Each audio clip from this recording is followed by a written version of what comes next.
Perkembangan terkini situasi jangkitan COVID-19 di negara ini. Satu kes baru jangkitan COVID-19 disahkan hari ini menjadikan jumlah keseluruhan kes 142 orang. Yang berhormat Datuk Seri Setia Dr. Awang Haji Muhammad Isham bin Haji Jaafar, Menteri Kesihatan mengumumkan perkara tersebut semasa sidang media situasi terkini jangkitan COVID-19 di negara Brunei Darussalam petang tadi. Kementerian Kesihatan ingin memaklumkan kepada orang ramai bahawa satu kes baru jangkitan COVID-19 telah disahkan di negara ini. Ini membawa jumlah keseluruhan kes COVID-19 di negara ini seramai 142 orang. Kes 142 ialah seorang lelaki warga negara tempatan berumur 24 tahun yang menuntut di Yemen. Beliau telah pulang ke tanah air pada 5 Ogos 2020 dan menaiki penerbangan Royal Brunei BI-874, tempat duduk 44K dari Kuala Lumpur. Walaupun beliau dilaporkan telah mengalami sesak nafas pada 6 hari bulan Ogos 2020, beliau pada masa ini berada dalam keadaan yang baik, tidak lagi mempunyai sebarang tanda-tanda jangkitan dan sedang dirawat di Pusat Pengasingan Kebangsaan. Penyiasatan kontak ataupun kontak tracing telah mengenal pasti 13 kontak kes yang mana kesemuanya sedang menjalani kuarantin dan akan menjalani ujian swab COVID-19 sebagaimana yang diaturkan. Memandangkan kes ini telah dibawa ke pusat pengasingan sebaik saja tiba di negara ini, orang ramai adalah dinasihatkan untuk tidak cemas kerana kes ini tidak mempunyai sebarang interaksi dengan ahli keluarganya ataupun orang lain sejak tiba di negara ini. Sementara itu, sebagaimana arahan pengasingan diri mandatory selama 14 hari yang dikeluarkan pada 20 Mac 2020 bagi mereka yang baru tiba ke negara ini, seramai 564 orang sedang menjalani pengasingan diri mandatory di fasiliti-fasiliti pemantauan yang disediakan oleh kerajaan. Sejak Mac 2020, seramai 3,938 orang telah menamatkan tempoh pengasingan tersebut. Dalam tempoh 24 jam yang lalu, sebanyak 542 sampel telah diuji bagi virus SARS-CoV-2 yang membawa jumlah keseluruhan ujian makmal dijalankan sejak Januari 2020 kepada 43,312 ujian. Sehubungan dengan pengesahan kes baru pada hari ini, Kementerian Kesihatan ingin menekankan lagi kepentingan bagi orang ramai untuk terus berwaspada dan mengambil langkah berjaga-jaga dengan mengamalkan dan memudayakan langkah-langkah pencegahan seperti yang telah disarankan. Ini termasuklah sedaya upaya mengamalkan penjarakan fizikal di mana saja anda berada, mengelakkan diri dari pergi ke tempat-tempat yang penuh sesak, memakai sungkup muka apabila tidak dapat mengelakkan diri dari pergi ke tempat-tempat yang penuh sesak, di samping mengamalkan kebersihan diri serta kerap mencuci tangan dan mengamalkan etika batuk dan bersin yang betul. Dalam kenyataan media yang sama, Menteri Kesihatan juga mengingatkan pemilik-pemilik restoran dan establishmen kecantikan untuk mematuhi segala peraturan dan arahan. Kegagalan berbuat demikian menjadi kesalahan di bawah Akta Penyakit Berjangkit Penggal 204. Kementerian Kesihatan juga ingin mengongsikan mengenai hasil pemantauan bagi penguatkuasaan arahan-arahan yang telah dikeluarkan di bawah Akta Penyakit Berjangkit Penggal 204, yang mana pada minggu ini sahaja sebanyak 8 operasi telah dijalankan di seluruh negara di mana 11 denda kompaun telah dikeluarkan. Kes-kes yang tidak mematuhi arahan-arahan ini melibatkan premis-premis makanan seperti restoran, establishmen kecantikan dan kesihatan serta kedai gunting rambut di mana kesalahan utama ialah didapati pekerja tidak memakai sungkup muka. Sekali lagi, Kementerian Kesihatan memberikan peringatan kepada pemilik-pemilik restoran untuk mematuhi segala peraturan dan arahan khususnya memakai sungkup muka dan bagi establishmen kecantikan dan kesihatan untuk menggunakan sungkup muka dan apron. Sesiapa yang didapati melanggar atau ingkar akan mana-mana arahan yang telah dikeluarkan, maka ianya adalah menjadi satu kesalahan di bawah Akta Penyakit Berjangkit Penggal 204, yang mana jika didapati bersalah boleh dikenakan denda kompaun sehingga RM5,000 atau boleh didakwa ke mahkamah yang membawa denda sehingga RM10,000 atau penjara sehingga tempoh 6 bulan atau kedua-duanya sekali.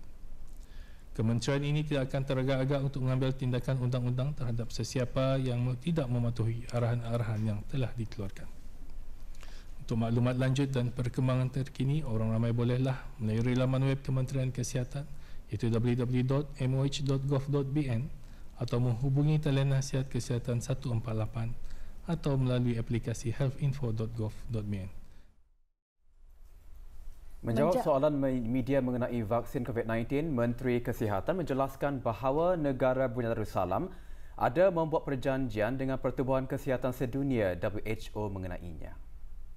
Masa ni, there are few countries who claim to have the vaccine ready by the end of the year or early next year lah. So buat masa ni negara kita ni melalui Pertubuhan Kesihatan Sedunia ataupun WHO ada membuat what do you call this? Macam perjanjian lah with an association called Gavi Vaccine untuk memastikan sekurang-kurangnya kita ni ambil sedikit vaksinannya if ia ada. So the assurance is there that at least they provide 20% of the population should have access to the vaccine.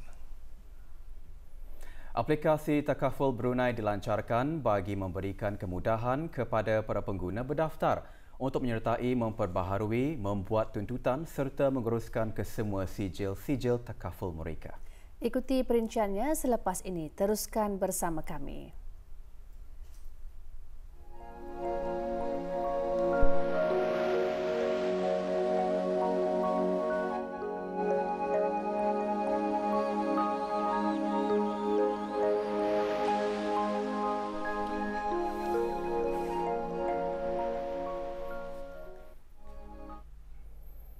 Syarikat Takaful Brunei Darussalam Sdn Berhad Takaful Brunei pagi tadi melancarkan aplikasi Takaful Brunei. Aplikasi tersebut direka untuk memberikan kemudahan dan keselesaan kepada para pengguna berdaftar untuk menyertai, memperbaharui, membuat tuntutan serta mengurus kesemua sijil takaful mereka. Selain itu, ia juga menyediakan akses kepada maklumat produk Takaful Brunei Am Sdn Berhad, TBA dan Takaful Brunei Keluarga Sdn Berhad TBK, maklumat pelanggan yang telah dikemas kini serta promosi-promosi yang ditawarkan. Pelancarannya disempurnakan oleh Yang Berhormat Datuk Seri Setia Dr. Awang Haji Muhammad Aminuddin bin Abdullah, Menteri di Jabatan Perdana Menteri dan Menteri Kewangan dan Ekonomi kedua, selaku pengerusi Lembaga Pengarah Takaful Brunei dan anak-anak syarikatnya TBA dan TBK. Terdahulu, Awang Haji Shahrildin bin Penerangkaya Lela Utama, Datuk Paduka Haji Jaya, Pengarah Urusan Takaful Brunei dalam ucapan alu-aluannya berkata, keutamaan Takaful Brunei adalah untuk memberi khidmat yang terbaik buat para pelanggan. Dalam temu bual bersama RTB, Awang Barudin bin Haji Kudil, Pengurus Besar Takaful Brunei, mengungsikan bahawa aplikasi Takaful Brunei bertujuan menyediakan kemudahan buat para pelanggan untuk melakukan transaksi bagi produk-produk takaful.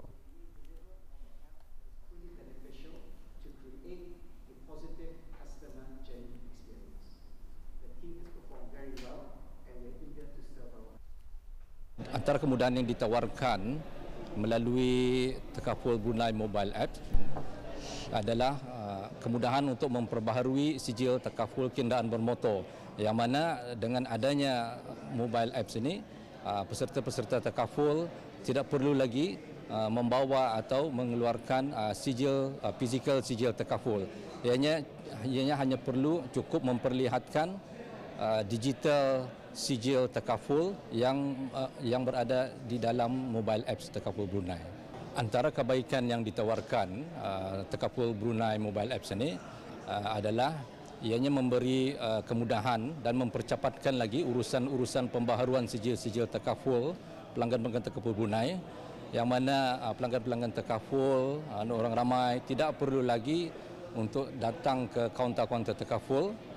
Mereka cuma perlu memperbaharui sijil mereka melalui Takaful Brunei Mobile Apps ini. Juga hadir Awang Haji Abdul Manap bin Othman, Setiausaha Tetap Kementerian Kesihatan. Dengan adanya aplikasi tersebut, para pelanggan tidak lagi perlu beratur panjang kerana ia menyediakan penyelesaian pantas dengan kemudahan memperolehi maklumat serta sijil penyertaan di hujung jari. Aplikasi tersebut kini boleh dimuat turun melalui Google Play dan App Store dan pengguna berdaftar boleh menikmati faedah kadar potongan harga eksklusif pada produk-produk takaful. Sambutan Hari Belia Kebangsaan mensasarkan bagi memartabatkan pergerakan belia dengan memperingati dan mengumpulkan belia-belia di negara ini dalam satu perhimpunan dengan kegiatan yang bermakna. Bersempena sambutan tersebut, Kementerian Kebudayaan Belia dan Sukan mengadakan sembahyang fardu maghrib berjemaah dan majlis doa kesyukuran lewat petang kemarin. Hadir yang berhormat Major Jeneral Bersara Datuk Paduka Seri Haji Amiruddin Ehsan bin Orang Kaya Saiful Muluk, Datuk Seri Paduka Haji Abidin, Menteri Kebudayaan Belia dan Sukan. Juga hadir Datuk Seri Paduka Awang Haji Mat Tasejo bin Sukiau, Pemangku Menteri Tenaga, selaku Timbalan Pengerusi Jawatan Kuasa Tertinggi Majlis Kesyukuran sempena sambutan Hari Belia Kebangsaan ke-15, dan yang berhormat Dayang Kairunisa binti Awang Haji Asyahari, Ahli Majlis Mesyuarat Negara. Kaedah Whole of Nation Approach memberikan peluang kepada semua pihak sama ada kerajaan, swasta, NGO, perusahaan sosial dan pergerakan belia berganding bahu dalam sama-sama menanai agenda pembangunan belia di negara ini.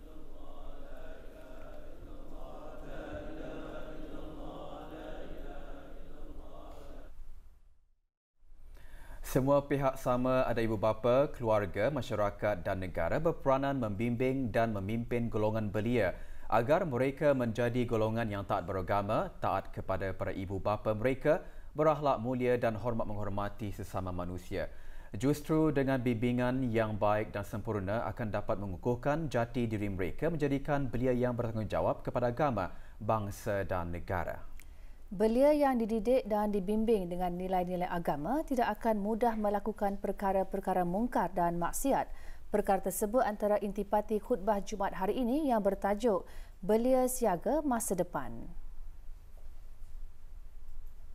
Pada tahun ini, genaplah 15 tahun negara kita menyambut Hari Belia Kebangsaan dengan tema Belia Siaga Masa Depan. Masa depan ini yang merupakan suatu jangkaan dan suatu cabaran yang didapani negara pada masa akan datang yang memerlukan kesiagaan yang mapan bagi memantapkan proses pembangunan dan kemajuan negara. Lebih-lebih lagi bagi merealisasikan aspirasi negara iaitu Wawasan Negara 2035.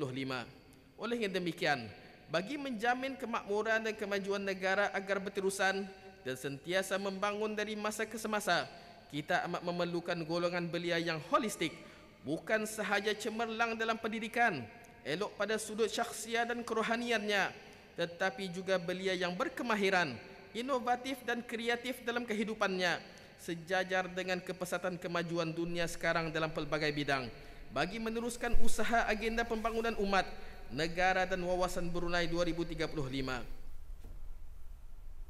Dua kejadian kebakaran rumah dilaporkan berlaku hari ini di dua lokasi yang berasingan.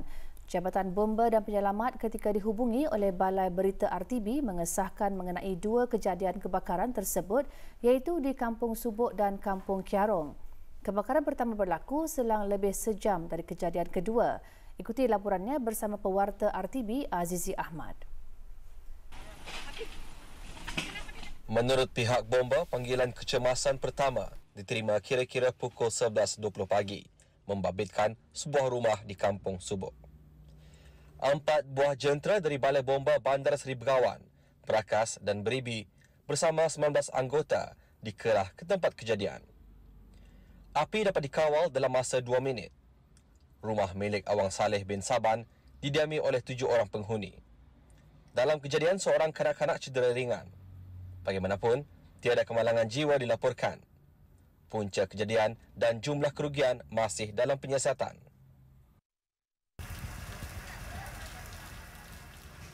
Kebakaran kedua pula berlaku di sebuah rumah banglo di Kampung Kiarong. Pihak Bomba mengerahkan 3 buah jentera dari Balai Bomba Beribi dan Berakas bersama 11 anggota sejurus menerima panggilan kecemasan kira-kira pukul 12.38 tengah hari. Banglo kepunyaan Kementerian Kesihatan dilaporkan sudah lama dikosongkan sejak tahun 2016. Api dapat dikawal dalam masa 3 minit. Tiada kemalangan jiwa dilaporkan dan punca kebakaran masih dalam penyiasatan. Laporan Aziz Ahmad untuk berita RTB. 20 pemandu dikenakan kompaun atas kesalahan melanggar beberapa peraturan di bawah Akta Lalu Lintas Jalan Raya Penggal 68. Tindakan diambil adalah hasil daripada operasi sekatan jalan raya yang dikendalikan oleh beberapa balai polis. Pasukan polis di Raja Brunei dalam siaran akhbarnya menjelaskan pemandu-pemandu berkenaan dikenakan kompaun dalam operasi sekatan jalan raya yang dilakukan di 4 kawasan berasingan iaitu di Bandar Seri Begawan, Muara, Tutong dan Penaga. Antara kesalahan yang didapati termasuk tidak menampal lesen kenderaan tayar nampak benang dan lampu brek tidak menyala. Pasukan polis di Raja Brunei akan sentiasa menjalankan sekatan-sekatan jalan raya dalam meningkatkan kesedaran orang ramai akan kepentingan mematuhi segala peraturan lalu lintas di negara ini. Kelas Al-Quran dan Mukadam yang diadakan pada setiap hari Jumaat di masjid, surau dan balai ibadat seluruh negara berjalan seperti biasa bermula hari ini. Dalam tinjauan RTB pagi tadi, pembelajaran dilaksanakan di bawah garis pandu yang ditetapkan oleh Jabatan Hal Ehwal Masjid, Kementerian Hal Ehwal Agama. Pelaksanaan garis pandu tersebut berjalan lancar dengan kerjasama para ibu bapa dan penjaga murid kelas Al-Quran dan Mukadam. Ibu bapa atau penjaga dibolehkan menghantar dan mengambil murid-murid di luar pintu masjid, sementara para guru penghubung dan guru-guru memantau kehadiran para murid mengikut garis pandu yang ditetapkan termasuk mengambil pemeriksaan suhu badan.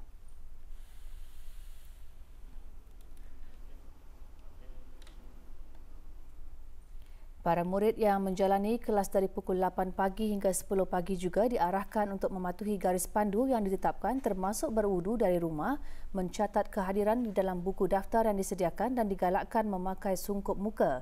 Selain itu, para murid juga ditekankan untuk sentiasa menjaga kebersihan dengan kerap mencuci tangan menggunakan sabun atau gel pensanitasi selain mengelakkan dari bersalam-salaman dan segera bersurai setelah kelas berakhir.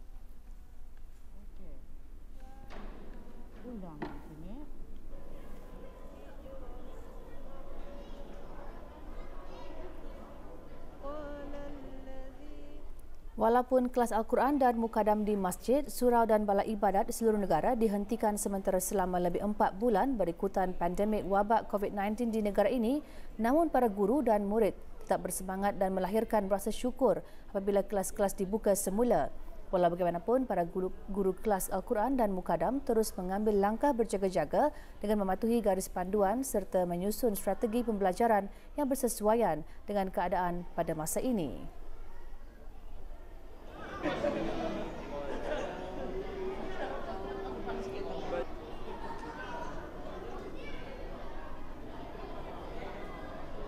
Strategi macam biasa kami membuat perkumpulan seramai 12 perkumpulan mengikut kelas-kelas masing-masing seperti Iqra 1, Iqra 2, Iqra 3 dan mengikut ia punya silibus-silibus yang telah disediakan dah.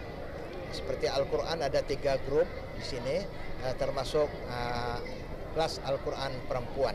Memanglah tempat di kawasan Masjid RPN Bukit Burang ini tadahan yang terlalu besar.